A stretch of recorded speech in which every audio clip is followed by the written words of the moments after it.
Oh, aleluia! Quer recompensa maior do que essa? A minha recompensa é tua glória. Vive em mim. A minha recompensa não é o ministério, não é a fama, não é o sucesso. A minha recompensa é a tua glória viva em mim, Jesus. Minha recompensa é fluir, Senhor, é o fluxo da tua vida em mim. Oria calamandoro, sorra lalabaca, soria lamandara.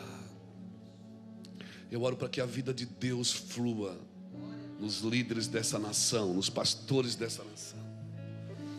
Aleluia. Sabe que eu tenho aprendido que se esforçar é diferente de forçar.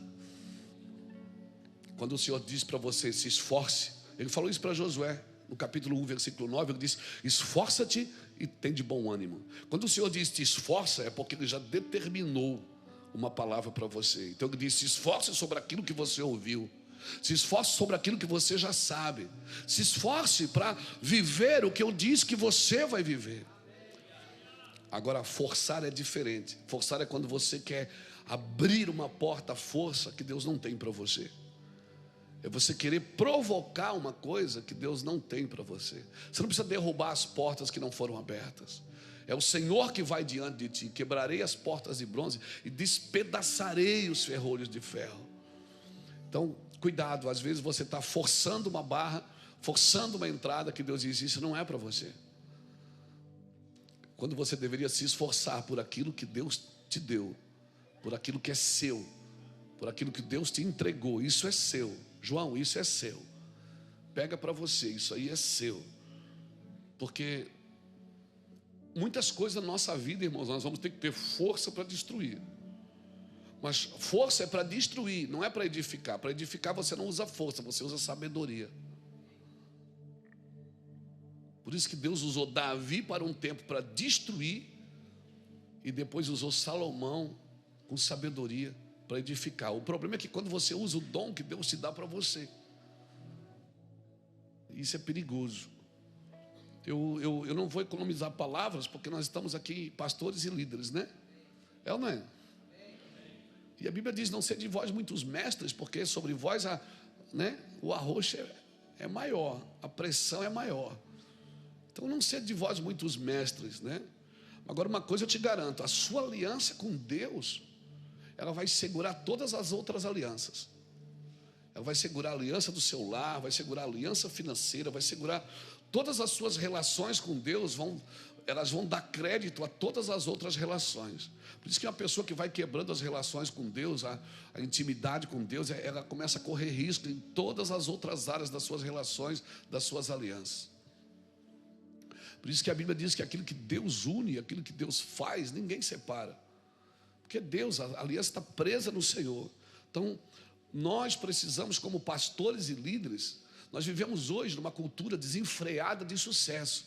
Nós precisamos voltar a uma cultura de sacrifício. Nós precisamos voltar a uma cultura de sacrifício santo e agradável a Deus, que é o nosso culto racional. Ou seja, eu tenho que ter juízo para saber o que eu estou fazendo. Nós precisamos, um líder.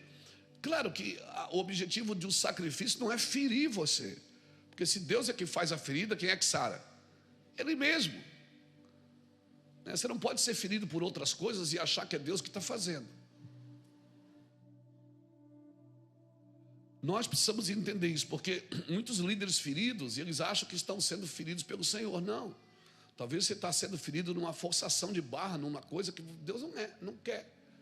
Um líder ferido, irmãos, ele vai ferir também, ele ferirá, né? Um líder ferido, a ferida na vida dele vai se transformando no quê? Numa ferida na vida dos outros. Porque não tem coisa pior no ministério do que um líder ferido com o microfone na mão. Por isso, quando você se sentir ferido, machucado, é melhor que você não fale. Melhor que você saia de cena. Um coração ferido, ele suspeita de tudo e de todo mundo. Pode ver que todo homem que é ferido, ele fica suspeitando de tudo.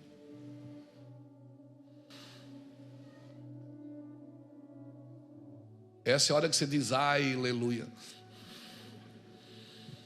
Você perceba, comece a perceber.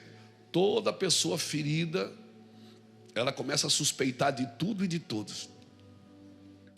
Por isso que nós temos hoje mais condenadores do que intercessores, porque é uma geração ferida. Uma geração ferida vê só defeito nos outros, não vê qualidade. Uma geração ferida, até a sua própria ferida vai se tornando o seu próprio ídolo. Ele passa a lamber a sua própria ferida. Uma geração ferida, ela vai sendo conduzida, dirigida por essas feridas. E aí é uma geração que passa mais tempo tentando se curar do que edificar a vida dos outros.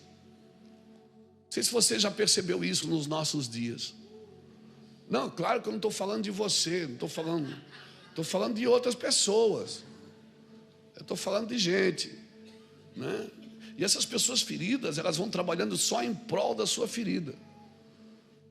Tudo que fazem, que pregam, que ensinam é em prol daquilo que estão vivendo.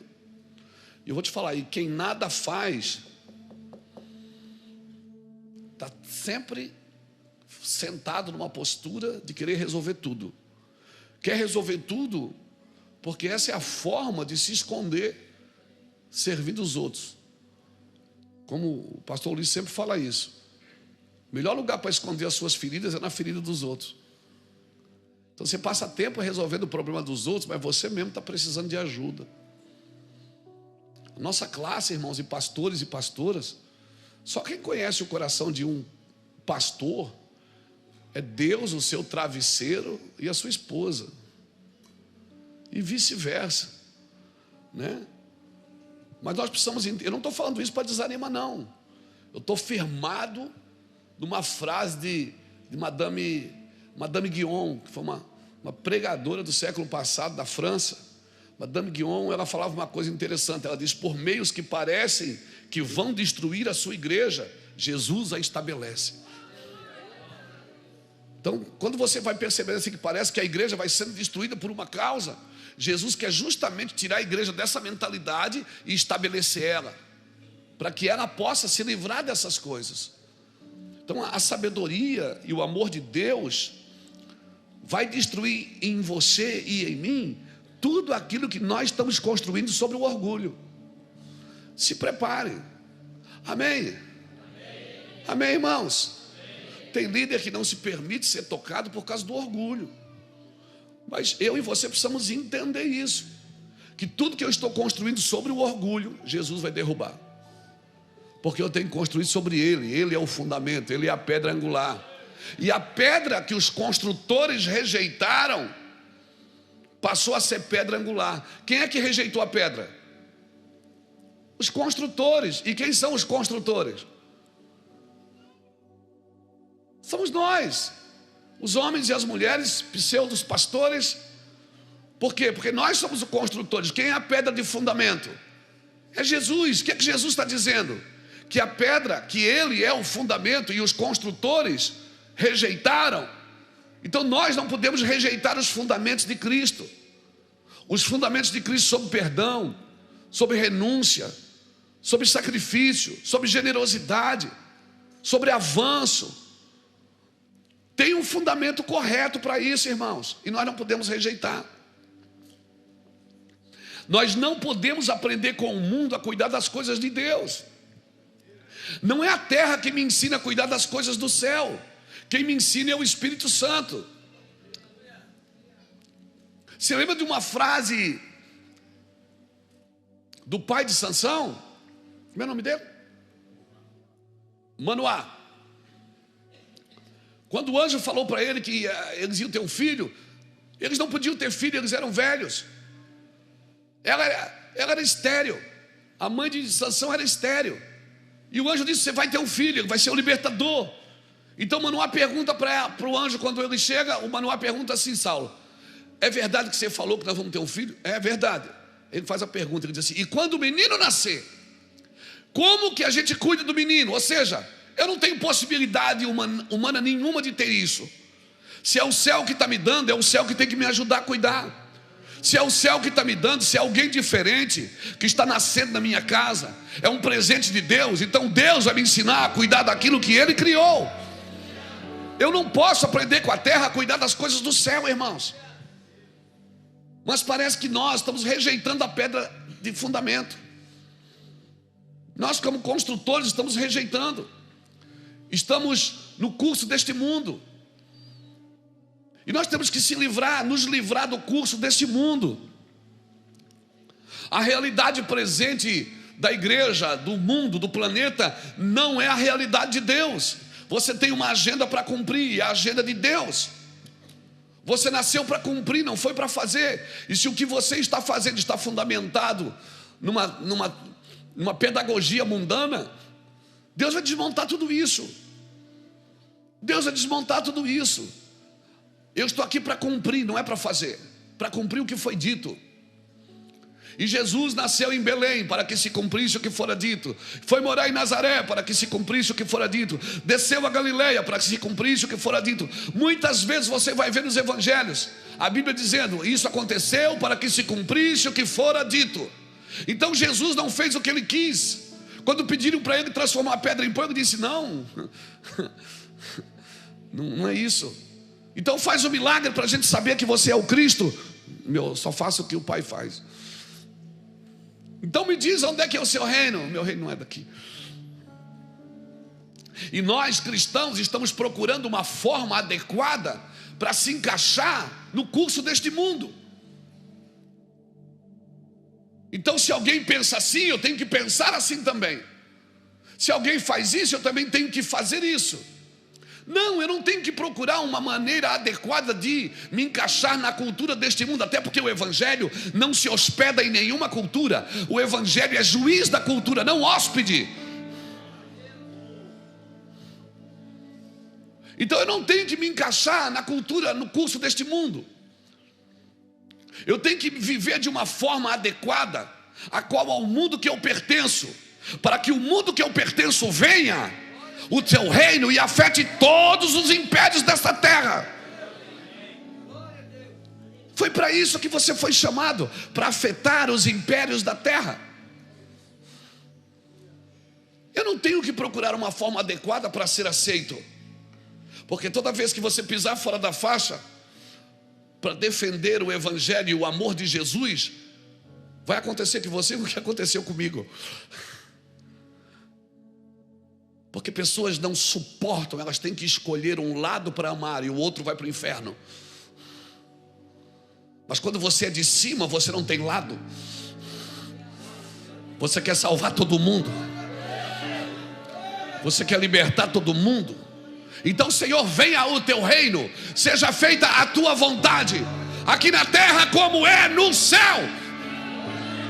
E a igreja não, a igreja perdoa o fofoqueiro, mas ela não perdoa o adúltero. Ela perdoa o corrupto, o mentiroso, o enganador, o desleal, mas ela não perdoa o imoral. Porque nós ainda classificamos quem merece e quem não merece. Isso é anátema. Isso é anátema. Isso não é evangelho.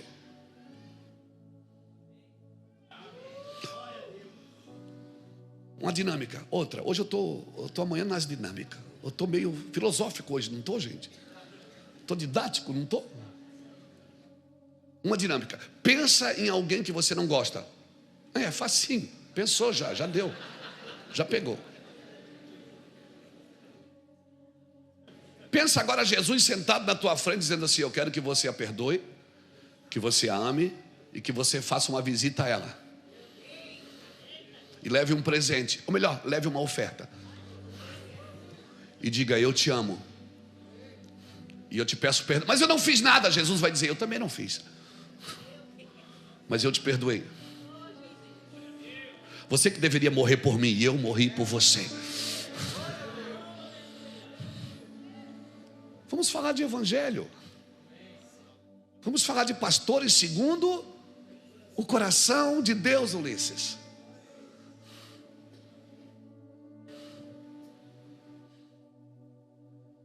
Isso é evangelho. Mas nós não, nós temos uma medida mundana, terrena, animal e diabólica. Essa é a sabedoria deste mundo. Mas a sabedoria que vem do alto é pura, pacífica, tratável, cheia de misericórdia, sem hipocrisia, sem parcialidade com o mal. A sabedoria do alto não é dualista. Ela tem um princípio: amar como Jesus ama, e o resto é anátema. Então seja bem-vindo. Tozer fala uma coisa interessante. Ele diz que Deus não se curvou à nossa pressa nervosa e nem adotou métodos de nossa era imediatista. Deus tem tempo para amar. Deus tem tempo para amar. Então, quer um conselho de pastor, de amigo? Atraia primeiro o Espírito Santo antes de atrair pessoas para o seu ministério. Porque o Espírito Santo vai te ensinar a cuidar de pessoas, a amá-las. Claro que você vai amar e vai se decepcionar muito. E você não vai poder ajudar quem não quer. E você vai fazer muitas coisas boas para essa pessoa. E o dia que você fizer uma ruim, pronto, já é o bastante. Mas eu já amei, só me decepcionei. E vai se decepcionar muito mais. É, pastor? É. E você vai confiar e vai se decepcionar. E você vai amar e vai se decepcionar. E a Bíblia diz, Mateus 24:12, que se por multiplicar a iniquidade, o amor de quase todos esfriará. E o Senhor vai dizer: mas o seu não. Eu vou te ensinar a viver no meio desse desafeto, desse desamor. Não sei se existe essa palavra, mas eu vou te ensinar a viver no meio dessa cultura que não ama, que não tem fé, que não tem perseverança. Eu vou te ensinar a viver nesse meio, amando mesmo não sendo amado, perseguindo a presença de Deus. Vamos falar de evangelho? Ah, mas eu acho, o que você acha não importa. Importa é o que a Bíblia está dizendo. E se eu sou crente, ah, mas o João, eu acho, não importa, todo mundo acha alguma coisa. Todo mundo está defendendo os seus próprios direitos, as suas próprias vontades. Até quem não tem nada para dizer, quer dizer alguma coisa. Nós precisamos atrair o Espírito Santo antes de atrair pessoas. Porque quem conhece o cumprimento das Escrituras vive em paz. Sabe quem está em guerra? Pastores. Olha os pastores aqui da França. Glória a Deus, sejam bem-vindos, pastores. Amém? Lá da França, terra boa. Eu acho que eu tenho um chamado para ir pregar lá na França, irmão. Glória a Deus. Amém? Sejam bem-vindos. Carlão, de Londres, está aí também. Deus abençoe, Carlão. Glória a Deus, gente. Sejam muito bem-vindos. Eu espero que o Vânia está cuidando de vocês, não está? Pastor Vânia, pastora Fábio. Eles já fizeram churrasco? Tá doido. Glória a Deus. Seja muito bem-vindo, querido. Glória a Deus. Meu amigo, pastor Anderson, está aqui também, lá de São Paulo, com a sua filha, que eu conheci, menina. Peguei no colo. Glória a Deus, casada. Bicho bonito, né? Glória a Deus, aleluia. Cheio de vida. Eu vejo os meninos aí que a gente carregou no colo, irmão.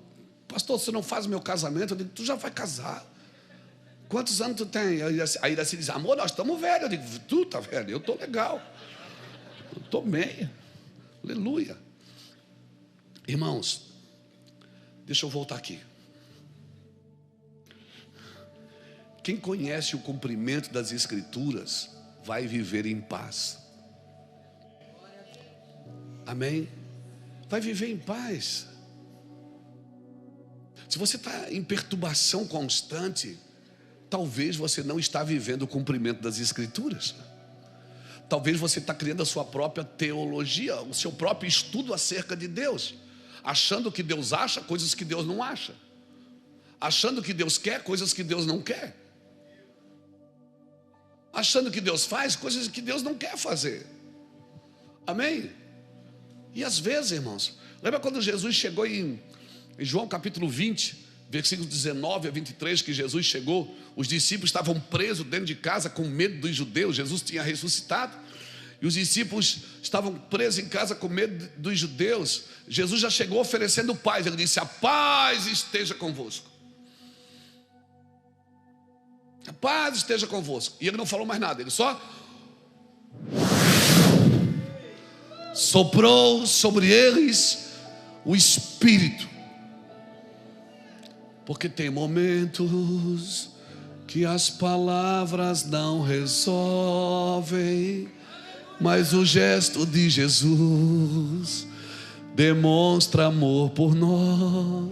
Tem momentos que não adianta pregar, não adianta falar, é só... Tem hora que não dá para argumentar com Cristo, ele fica quieto. Você está ali com medo, cheio de problema para resolver, não sabe nem por onde começa. Ele diz: vem cá. Você pensa, agora ele vai me dar uma palavra. Ele faz: receba o Espírito Santo. Talvez por isso que Jesus soprou sobre os discípulos.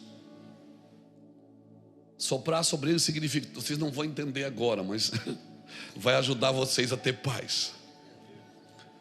Amém, irmãos? Eu sei que a fé é fundamentada pela palavra, eu sei disso. A fé funciona no fundamento da palavra. Pescar sem uma palavra é pescar para frustrar. Andar sobre as águas sem uma palavra é andar para afundar. Mas às vezes, irmãos, e muitas dessas vezes, o silêncio, o sopro, o Espírito vem e nós não temos palavra para explicar. Não adianta você fazer outra coisa. Vou ver um filme para dar uma relaxada. Não relaxa. Vou ver a novela Selva de Pedra. Não passa mais, né? Não passa, já é antiga. Pecado Capital. Vou ver Vila Sésamo. Lembra do Vila Sésamo? Claro que tu lembra, Saulo.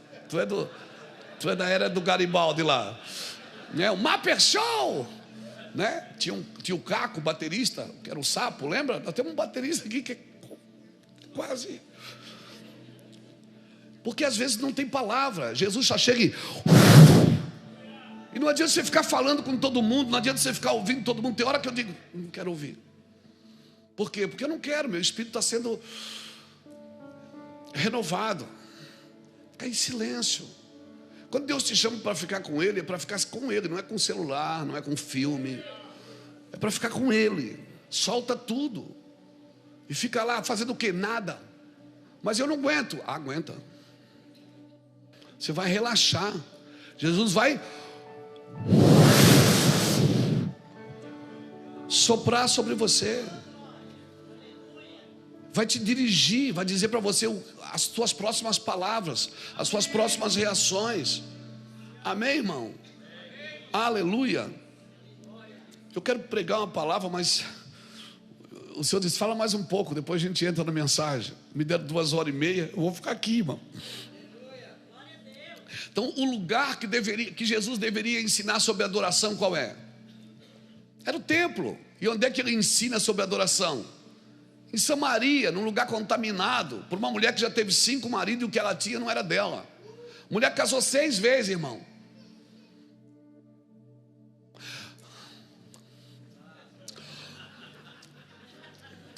Você conhece alguém que já casou 6 vezes, que você diz: Jesus não falaria com essa pessoa? Esse é o nosso problema. Eu não estou te dando aqui, eu não estou te dando aqui um aval para você casar mais 5. Não é isso que eu estou falando.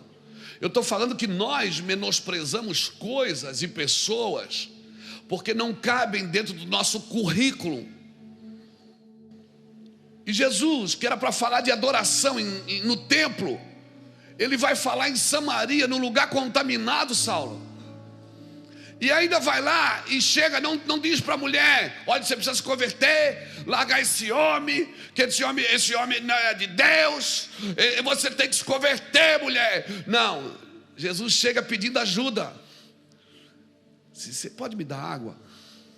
Que coisa linda, irmão. Eu não aguento isso não, cara. É muito amor. Ele está dizendo assim: ninguém gosta de você nessa cidade, mulher, mas para mim você serve. Dá um copo d'água para mim. Você pode me arrumar uma água? Ela se assusta. Ela diz: você está falando comigo? Ele diz: não, só água. Queria água. Ela diz: não, a gente não congrega na mesma igreja. Eu sou tradicional, você é pentecostal. Não. Nós não congregamos juntos, você é de outro ministério. Ele disse: mulher, se tu soubesse quem está te pedindo.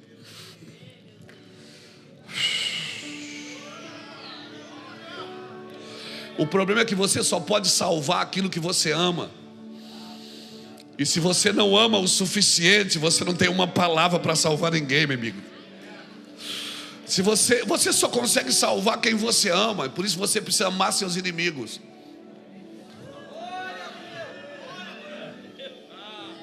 Dura coisa me pediste. Você precisa amar seus inimigos, porque se ele tiver fome, você dá de comer. Se ele tiver sede, você dá de beber. Porque fazendo isso, juntarás brasa viva sobre a tua cabeça, virá revelações sobrenaturais sobre ele e sobre você. Oh, alguém está me entendendo aqui?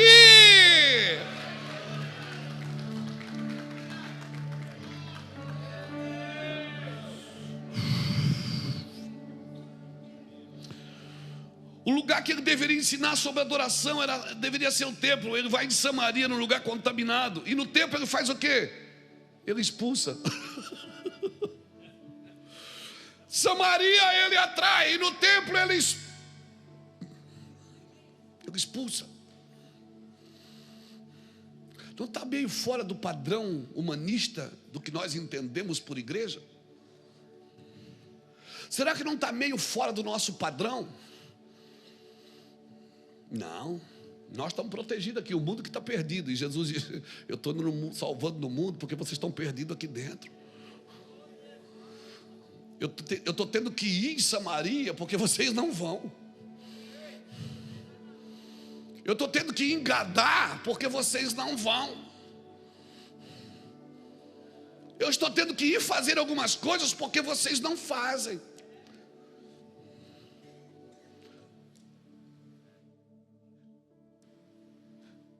Eu tenho que ir na casa do Zaqueu porque vocês não vão.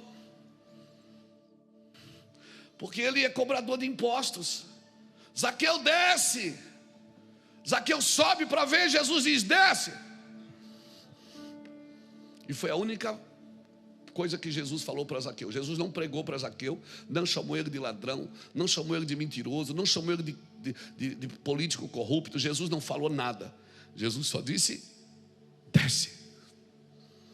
Eu vou tratar de você na sua estatura e na sua estrutura. Não adianta você querer ficar grande para me ver, você tem que diminuir. Você tem que descer. A presença de Deus desmascarou a corrupção de Zaqueu. E a única coisa que Jesus falou foi: desce. Sabe qual é o nosso problema? É que nós valorizamos o conteúdo, ou melhor, o rótulo, não o conteúdo. Irmão, o evangelho não tem ecografia, não tem ecografia, tomografia. Isso não dá para mostrar o coração das pessoas. Mas nós só vimos o rótulo, nós não vimos o conteúdo. Então eu vou te dar uma receita, pastores, antes de entrar. Eu não li a Bíblia ainda. Antes da gente entrar na mensagem, aprenda a ver as pessoas por dentro. Muitos viram Jesus, mas não conseguiram ver o Cristo nele. Viram Jesus, mas ele não é o filho do Zé, ele é o filho da Maria, porque eles conheceram segundo a carne. E a Bíblia diz: a ninguém conheceis segundo a carne. Quando se olhar para alguém, não veja a carne, veja o Espírito de Deus. Veja o que Deus soprou na vida dela. Não, mas ela ainda não aceitou Jesus, ela não recebeu o Espírito Santo. Ok, então vamos fazer certinho. Veja o que Deus soprou na vida dela. Investe tempo naqueles que conseguem ver o Cristo em você. Mas investe tempo também naqueles que não conseguem ver o Cristo na sua vida. Por isso aí você precisamos ser melhores, irmãos. Mas eu não consigo ver, pastor. Aqui não pode ter Deus, um homem. Não, aquilo não foi Deus que criou. Foi o diabo que criou, não foi Deus. Sabe por que a gente não consegue ver? Porque a gente não é puro. Mateus 5,8 diz que bem-aventurados são os puros de coração, porque eles verão a Deus. Você não tem que ver a pessoa por aquilo que ela é, você tem que ver a pessoa por aquilo que você é. E se você é puro, você vai ver pureza das pessoas. E se você é santo, vai conseguir ver a santidade. Não vou. Vai. Era isso que Jesus via nas pessoas. As pessoas diziam, não pode. Jesus vai na casa de Zaqueu. Jesus está conversando com Mateus, com Levi. Ele é cobrador de impostos. Jesus vai salvar Madalena? Não, Madalena não. Esse é o nosso problema, irmãos. É porque, sabe qual é o problema? Sabe onde é que tudo isso, creio que começou na nossa vida? Quando Adão comeu a árvore do bem e do mal e parou de comer da árvore da vida. Quem fica comendo da árvore do bem e do mal, para de comer da árvore da vida. Enquanto Adão comia da árvore da vida, Deus disse para ele, não coma da árvore do bem e do mal. O bem não te liberta. O que te liberta é a verdade. Amém? Deus te liberta com a verdade, para que você pratique o bem. Mas quando Adão comeu da árvore do bem e do mal, abriram os seus olhos. Agora ele passou a ser conhecedor do bem e do mal. E agora, porque a humanidade passou a ser conhecedora do bem e do mal, ela parou de comer da árvore da vida. E agora, porque a humanidade passou a conhecer o bem e o mal, ela que decide o que é bom e o que é ruim. E por isso que Deus disse, ela não pode comer mais da árvore da vida. Mas um dia, se ela vencer o mal com o bem,